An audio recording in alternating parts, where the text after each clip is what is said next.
When was the first time you encountered Okay. palliative care?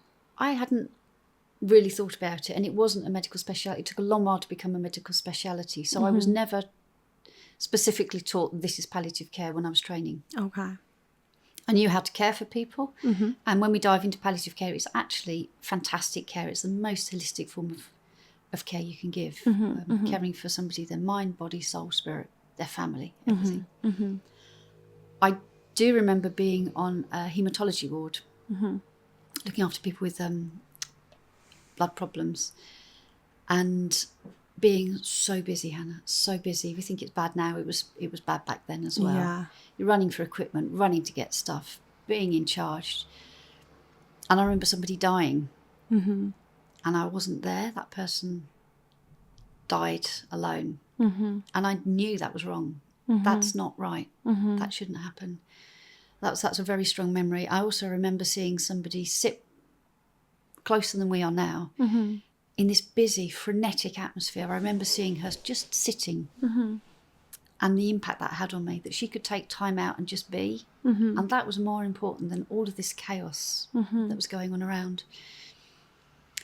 And I asked her, you know, I was quite a new nurse, quite newly qualified. And How old were you, do you think? I started at, say, 19, 20, 21, 22, 22, 23, 24, that sort of age range. Yeah. So I thought I was grown up, but looking back, I wasn't. And she told me, I'm going to go work at St Christopher's, that's a hospice. I thought, interesting. And then I thought, there must be a better way of doing this. There must be a better way. So they were the formative experiences. I didn't set up and think, I'm going to be a palliative care nurse. That wasn't a career trajectory as such. But I suppose if you delve into it, if you delve into the caring, if you delve into the really caring for a person as a whole, I suppose it's not really that surprising. It was a natural fallout. Amazing. And at that time, were you just a general nurse? Yeah. Yeah. And did you feel fulfillment in that? Yeah, I liked what I was doing. It was hard, really, really hard work. But yeah, I enjoyed it. Really tough work, but good fun. And do you think it was mentally a lot to take on? The responsibility. So the responsibility is immense and mentally really difficult. You know, it's life and death. 100, yeah. Literally. I just can't, that's just so much pressure on yourself. Yeah. How were you able to separate like your personal life and your work life? To a degree. Did it come home with you? Yeah, it does. Yeah. It's really hard to separate. I think you make very close friendships because other people know what you're going through. But it's tough. It's tough to separate. I think you have to keep well, but it's very hard to do it. Well, because you're human, and so much of what you're witnessing every day is the realities of being human. Absolutely. Which is a scary thing to face. And up to that point, at the age like 22, 23, 24, had you ever lost a patient before? Yes. Yeah. Do you feel comfortable sharing that moment? So it wouldn't have been unusual for somebody to have, and I'm going to use the word died as well. So lost has got a whole new connotation as well. So this comes back to you. You said that you weren't comfortable using the word dying when you were smaller as well. And so a lot of the work that I do now is about communication, and it is about language. So I'm going to sort of challenge you and raise you and say it wasn't losing patients, because sometimes I did lose patients when they wandered off. Yeah. The psychiatric patients. Sometimes they actually did lose. I lost. That's actually such a good point, because doctors have to say died. Otherwise they don't. Yeah. There's too much miscommunication in that. Yeah. So the first time your patient died. Yeah. I can't remember my first patient that died. That probably sounds heartless. I hope it doesn't sound heartless. No. I'm sure you've had thousands of patients. I don't remember. I do remember different situations. And I remember being horrendously sad. I remember going above and beyond what I should do. So I remember looking after a daughter, whose mum had died. And she died suddenly of an acute cardiac event. And she was devastated, absolutely devastated. And I can share it now because it was so many years down the line. But I remember thinking that she needs help, she needs support. And there was no formal grief. There was no formal support for families or relatives. And probably very stupidly, I went round to see her literally and had a cup of tea. And I thought, this isn't perhaps wise. I shouldn't. I remember writing to a friend and saying, this is the address that I'm going to. I should be back in an hour and a half. If I'm not, this is where I've gone. Yeah. Keep me safe. I don't recommend doing that to anybody. Well, no, I think it's interesting that you did that, because it's so telling of what you ended up doing in the future. Like, you wanted to make sure the people left behind would be okay, and you also wanted to make sure that the people that were dying were going to do so in a way that everything would be okay. You asked about dying, but some of the things that had a major impact on me when I was training was birth. Oh, okay. And there was a short period of time that I thought I wanted to be a midwife. Okay. And the two have got such close parallels that it's so obvious when you jump into it. And I was really passionate about midwifery. I loved that part of the training. I learnt so much from the mothers. I learnt so much from the women giving birth. And I can vividly remember the woman that had the most impact on me was a woman who basically told us all to go away. Yeah. Go away. Yeah. Leave me alone. It was her fourth child. She got on all fours. Yeah. She knew what her body was doing. She trusted herself. She had her baby. Amazing. And the impact on that was respect for her body. Yes. So I developed such respect for our bodies. Our bodies know what to do. Our bodies know how to have a baby. Our bodies know how to die. And the more you interfere with both of those processes, I witnessed, the more you interfere, the process itself can go off kilter. The more we trust our bodies, things are often, if you trust your body and you listen, your body knows what to do. That's really cool. That's interesting that you say that, because I have a strange fascination with birth myself. And yeah, there's just so many, like the cascade of intervention. Absolutely. And this idea that the second you get in there and do something, it's can be potentially downhill from there.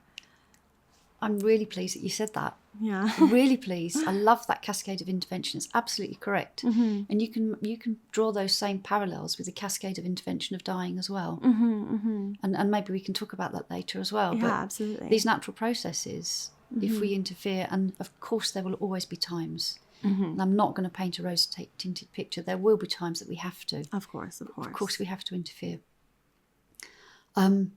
But both events are life-changing. Both events have significant impact on a family, the person. Both should be done so if you ask most people would like to die at home. A lot of people, given the choice, might like to give birth at home. I had both of my children at home, my first and my second. Oh my gosh. Both should be done with dignity, with people you love. They should be as pain-free as possible. There's a lot of parallels. And I always find it hard to connect my thoughts sometimes when I'm like going back into, it's like Elliot says that I say amazing too much or cool too much. So I'm trying to not say that.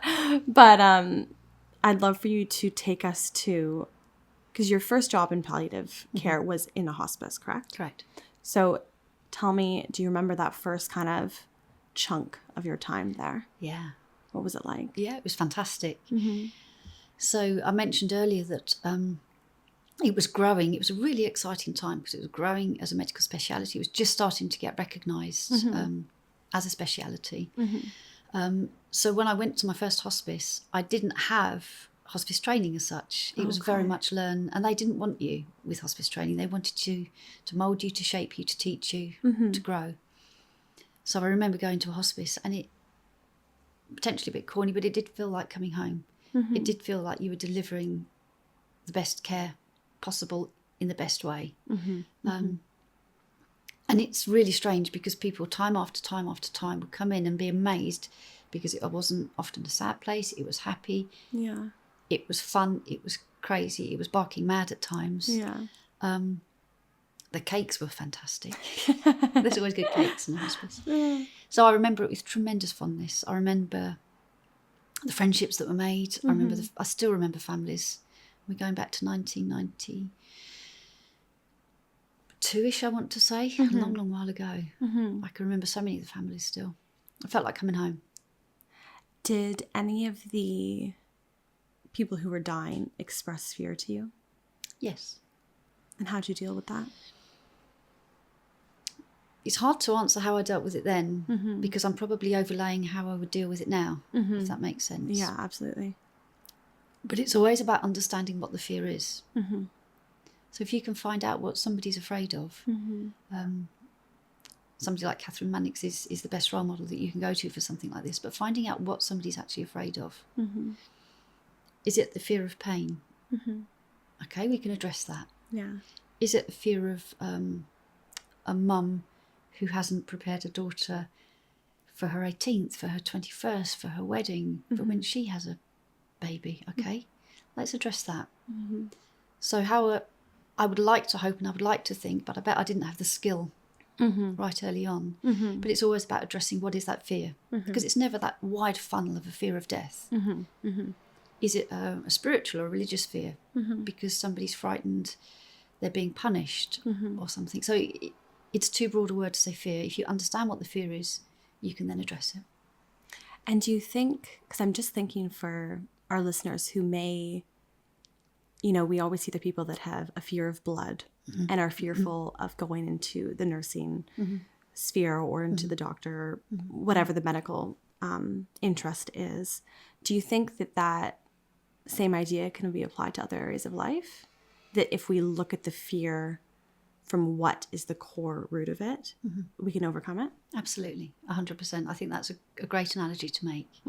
And I think if you understand something, you gain a sense of control. Absolutely. Fear is also a feeling of lack of control. I should have mentioned earlier, I'm probably a control freak as well. Quite a control freak. And if you understand what's happening, if you feel you have autonomy, you're in charge of your own decision making in whatever area, and you can apply it to anything, I would guess, couldn't you? Making a podcast, you don't know what to do maybe at the first. Find out how to do it and approach those fears. Yeah, it's a great analogy. And yeah, that's just, I feel like working in a hospice, from what you've said, it's almost about caring for the whole human. Absolutely. Rather than just this thing. Like over the years, I've visited people in hospices, and it's weird. It doesn't feel like a scary place. That's interesting. And I've spoken to other people who worked in a child hospice, and I approached her with, isn't it super sad and isn't it a horrible place to be? And she's like, no, it's literally the happiest place on earth, because the care is so attuned to what the child wants and needs. And it's almost like the dying part is forgotten in a way. Yeah. It's more like a transition. Yeah, yeah. Which is, what do you believe comes after? Oh, that's a big one, isn't it? I know. I've seen so many people die, and had the huge privilege of seeing so many people die as well. And it's very hard to think that there isn't more to a person than this. I don't have a faith as such, but there is. I have a spirituality. I do have a spirituality, and I think there is more than just these cells that make us up. Where that goes, what happens to that, what is the essence of you, I don't know. But I hope we live on somehow.